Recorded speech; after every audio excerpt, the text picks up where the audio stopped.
루이 16세 프랑스 혁명의 희생양 비운의 마지막 왕. 한 남자가 있습니다. 그는 20세의 젊은 나이에 절대 왕정의 정점에 있던 프랑스 왕국의 군주가 되었습니다. 그는 선량하고 소박한 인품을 가졌지만 결국 혁명의 거대한 물결에 휩쓸려 단두대의 이슬로 사라졌습니다. 화려했던 베르사유 궁전의 주인에서 혁명의 희생양이 된 비운의 왕, 그의 이름은 바로 루이 16세입니다. 과연 그는 왜 혁명을 막지 못하고 비극적인 최후를 맞이해야만 했을까요? 기본 정보 엔드 업적. 루이 16세는 1754년 프랑스 베르사유에서 태어난 부르봉 왕가의 군주이자 프랑스 혁명으로 폐위된 마지막 왕입니다. 그의 대표 업적은 미국 독립전쟁을 지원하며 영국의 승리를 거두었으나 이로 인해 발생한 막대한 재정난과 정치적 무능으로 인해 프랑스 혁명을 촉발시켰고 결국 왕정의 종말을 초래했다는 점입니다. 성장 과정. 루이 16세는 왕의 후계자가 아니었습니다. 그는 아버지와 형이 연이어 사망하면서 예상치 않게 왕세자가 되었습니다. 그는 원래 조용하고 내성적인 성격이었고 사냥과 자물쇠 만들기를 좋아했습니다. 그는 정치에는 큰 관심이 없었으며 왕으로서의 권력보다는 평범하고 소박한 삶을 꿈꿨습니다.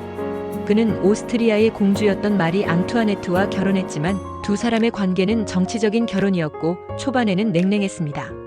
그는 왕위에 오를 준비가 되어 있지 않았고 이는 그의 통치 기간 내내 큰 약점이 되었습니다. 결정적 순간.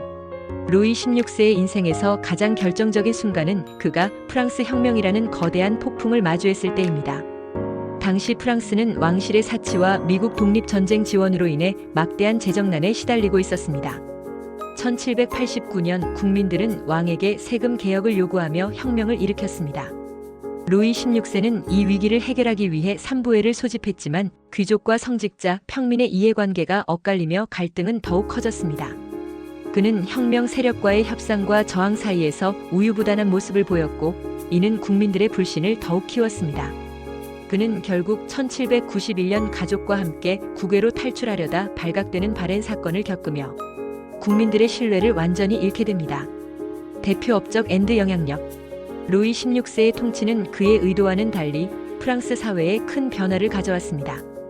그는 미국 독립전쟁을 지원하여 영국의 승리를 안겼습니다. 이는 미국의 독립에 결정적인 역할을 했지만 동시에 프랑스의 재정을 파탄내는 결과를 낳았습니다. 그의 가장 큰 영향력은 그가 프랑스 혁명의 상징적인 인물이 되었다는 점입니다. 그의 죽음은 구체제의 종말을 상징했고 공화정 시대의 시작을 알렸습니다. 그는 역사상 최초로 국민들에 의해 처형된 군주가 되었으며 이는 전 세계 왕정 국가들에 큰 충격을 주었습니다. 인간적인 면모. 루이 16세는 무능한 군주로 평가받지만 개인적으로는 선량하고 인간적인 면모를 지닌 사람이었습니다. 그는 사치와 향락을 즐겼던 이전 왕들과는 달리 검소하고 소박한 삶을 살려고 노력했습니다.